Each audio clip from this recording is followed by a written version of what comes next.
जय हिंद दोस्तों, स्वागत है आप सभी का गुरु घंटाल में। उम्मीद है आप सब अच्छे होंगे। दोस्तों, आज आप लोगों के लिए मॉडर्न हिस्ट्री के ऊपर कुछ और इंपॉर्टेंट सवाल लेकर आया हूं। ये इसका तीसरा संस्करण है। ऑलरेडी 2 वीडियो में रिलीज कर चुका हूं। सबसे पहला सवाल है दोस्तों कि इन चारों इवेंट्स को आपको क्रोनोलॉजी के अकॉर्डिंग सजाना है। Partition of Bengal. Partition of Bengal कब हुआ दोस्तों? 1905। Rowlatt act 1919। Lucknow pact 1916। Morley Minto reform ये कब आया दोस्तों? ये आया है आपका 1909 में। ठीक है। अब तो भैया क्रोनोलॉजी क्या हो जाएगी?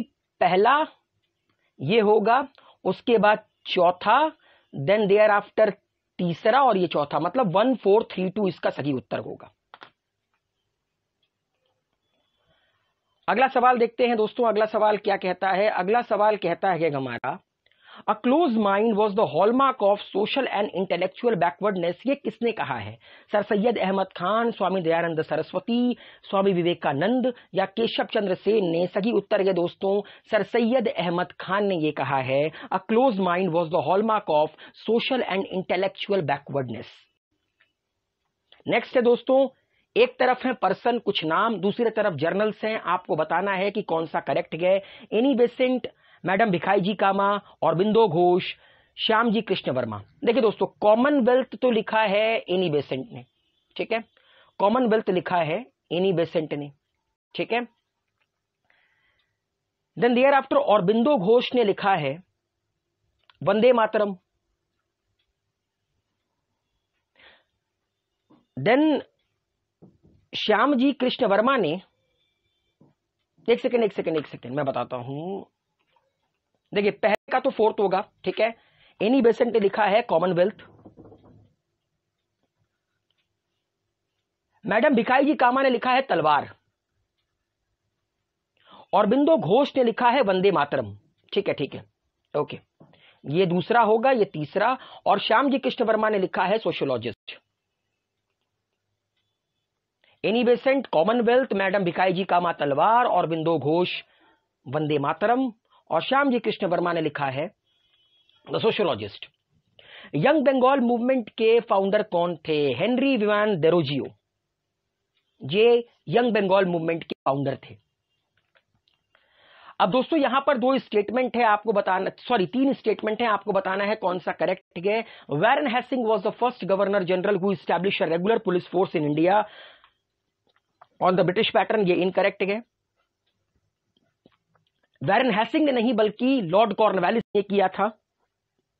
A Supreme Court was established at Calcutta by the Regulating Act 1773। ये बिल्कुल करेक्ट है। The Indian Penal Code was established in the year 1860। ये भी करेक्ट है। तो सही उत्तर है second and third. The President of Indian National Congress at the time of the partition of Bengal। जब 1905 जिस साल बंगाल का विभाजन हुआ, उस साल इंडियन नेशनल कांग्रेस का प्रेसिडेंट कौन था? तो दोस्तों, उस साल इंडियन नेशनल कांग्रेस का जो सेशन है वो बनारस में हुआ था और गोपाल कृष्ण गोखले ने अध्यक्षता की थी उस साल।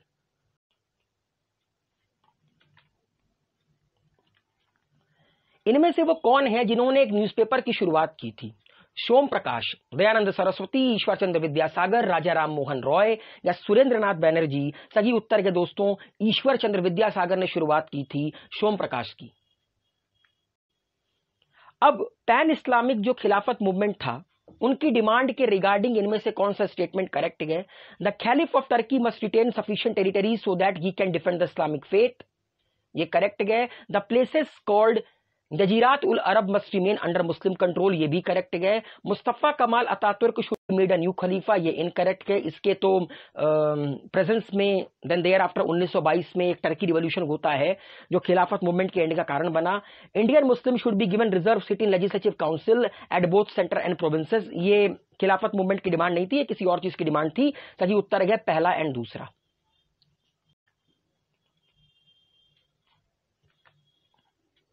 अब दोस्तों, एक तरफ फिर से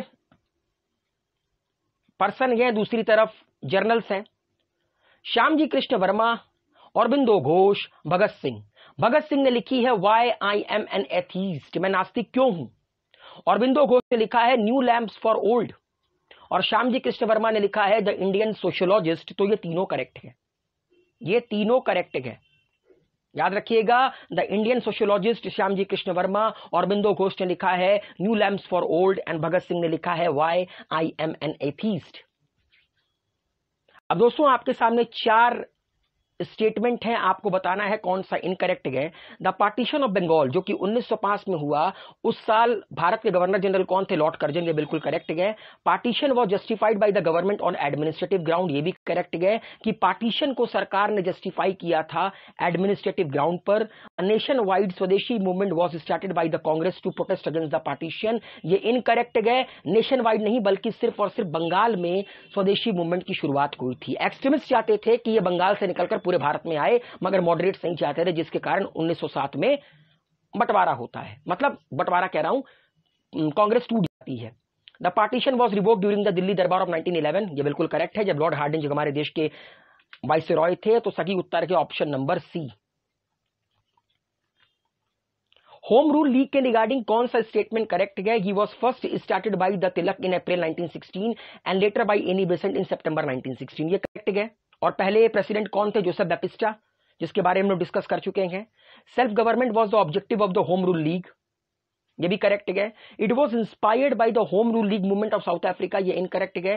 home rule league was opposed by Mohammad Ali Jinnah, ये भी इनकरेक्ट है, बल्कि Mohammad Ali Jinnah home rule league को सपोर्ट कर रहे थे। सही उत्तर है first and second.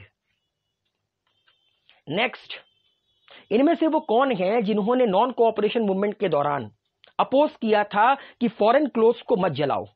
Subhash Chandra Bose, Rabindranath Tagore, Shaukat Ali या चित्तरंजन दास? सही उत्तर है रविंद्रनाथ टैगोर ने अपोज किया था नॉन कोऑपरेशन मूवमेंट के दौरान कि फॉरेन क्लोथ्स को मत जलाओ। किसके सजेशन पर एक भी इंडियन को इंक्लूड नहीं किया गया था साइमन कमीशन में? Lord reading, sir John Simon, Lord Chelmsford या लॉर्ड इरविन? तो उस वक्त के वाइसरॉय लॉर्ड इरविन, उनके कहने पर एक भी भारतीय को इंक्लूड नहीं किया गया था साइमन कमीशन में, और इसी के चलते साइमन कमीशन को बॉयकॉट किया गया था। मोहम्मद अली जिन्ना ने मुस्लिम लीग के कौन से सेशन में अपना 14 पॉइंट प्रपोजल रखा था? 1930, 1929, 1931 या 1927? तो जिस साल लाहौर सेशन हुआ कांग्रेस का, जिसमें पूर्ण स्वराज की बात रखी गई, उसी साल मुस्लिम लीग के अधिवेशन में मोहम्मद अली जिन्ना ने अपने 14 पॉइंट प्रपोजल को रखा। और आखिरी सवाल है, आपको पहचानना है कौन सा करेक्टली मैच नहीं है। Larry Collins, freedom at midnight, ये करेक्ट है। Durgadas, India from Curzon to Nehru and after, ये भी करेक्ट है। मौलाना अबुल कलाम आजाद ने लिखा है इंडिया विंस फ्रीडम। के अजीज, इन्होंने नहीं लिखा है the man who divided India. Comment box में लिखकर बताइए कि the man who divided India नाम की किताब किसने लिखी है। तो उम्मीद है दोस्तों आप लोगों को आज का सफर अच्छा लगा होगा। मुलाकात होगी अगले संस्करण में, तब तक के लिए शुक्रिया। टेक केयर, मस्त रहिए, हेल्दी रहिए।